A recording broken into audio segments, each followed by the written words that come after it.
Assalamualaikum warahmatullahi wabarakatuh. Perkenalkan, nama saya Wirdayani dengan akhir NIM 297.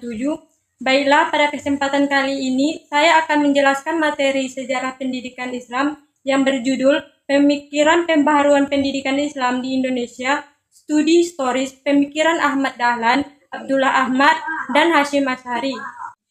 Pembaharuan pendidikan Islam di Indonesia merupakan bagian penting dalam perkembangan pendidikan nasional yang lahir sebagai respons terhadap perubahan sosial, modernisasi, dan kemajuan ilmu pengetahuan.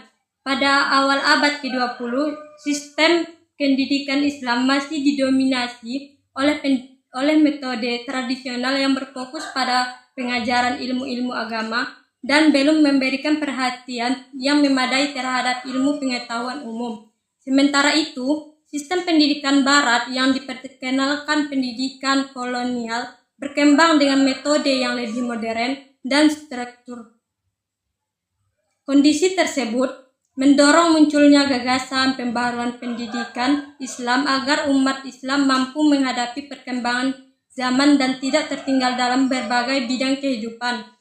Dalam upaya pembaharuan tersebut, muncul 3 tokoh penting, yaitu Ahmad Dahlan, Abdullah Ahmad, dan Hasyim Asy'ari.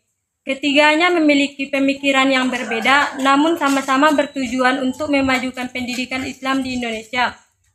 Ahmad Dahlan memandang bahwa kemajuan umat Islam hanya dapat dicapai melalui pendidikan yang mampu mengintegrasikan ilmu agama dengan ilmu umum. Menurutnya, kedua jenis ilmu tersebut tidak boleh dipisahkan karena ilmu agama berfungsi memperkuat keimanan dan akhlak, sedangkan ilmu umum diperlukan untuk menghadapi perkembangan dunia modern. Oleh karena itu, ia memperkenalkan sistem pendidikan yang lebih modern dengan penggunaan kelas, kurikulum yang teratur, jadwal pelajaran yang jelas, dan sistem evaluasi pembelajaran yang lebih terstruktur. Selain itu, Ahmad Dahlan juga menekankan bahwa pendidikan harus mampu membentuk akhlak yang baik dan mendorong peserta didik untuk mengamalkan ajaran Islam dalam kehidupan sehari-hari, seperti membantu sesama dan peduli terhadap masyarakat. Abdullah Ahmad sebagai tokoh pembaharu dari Sumatera Barat memiliki pandangan bahwa pendidikan Islam harus terbuka terhadap perkembangan ilmu pengetahuan modern. Ia menolak pola pendidikan yang hanya menekankan hafalan dan lebih mengutamakan kemampuan berpikir rasional serta pemahaman yang mendalam terhadap ilmu pengetahuan dan agama. Menurutnya, Islam mendorong umatnya untuk menggunakan akal dalam mencari kebenaran. Oleh sebab itu, metode pembelajaran harus dikembangkan melalui diskusi, analisis, dan pemahaman yang kritis. Pendidikan juga harus mampu memperluas wawasan peserta didik serta menjadi sarana untuk menciptakan perubahan sosial, ekonomi, dan budaya dalam bermasyarakat.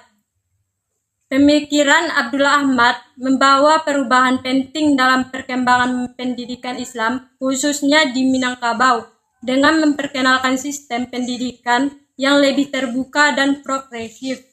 Beda dengan Ahmad Dahlan dan Abdullah Ahmad yang lebih menekankan modernisasi, Hasyim Asy'ari memusatkan perhatian pada penguatan tradisi pesantren sebagai lembaga pendidikan Islam.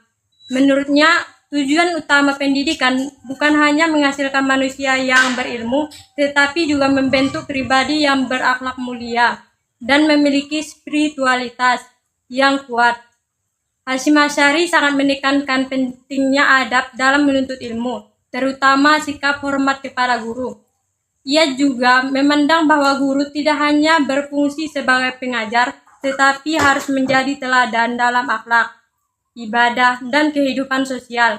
Meskipun demikian, Hasyim Asy'ari tetap menerima pembaruan selama tidak bertentangan dengan nilai-nilai dasar Islam dan tradisi pesantren yang telah berkembang dalam masyarakat.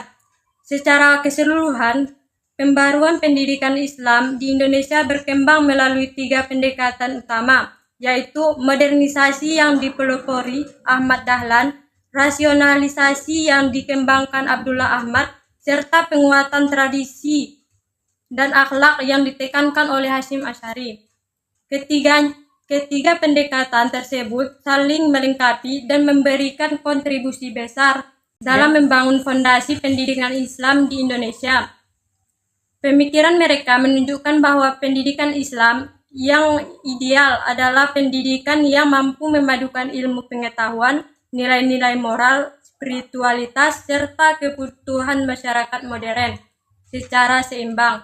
Oleh karena itu, gagasan pembaruan dari ketiga tokoh tersebut masih sangat relevan dan dapat dijadikan dasar dalam pengembangan pendidikan Islam pada masa kini maupun di masa yang akan datang. Baik, sekian yang dapat saya jelaskan. Saya akhiri. Assalamualaikum warahmatullahi wabarakatuh.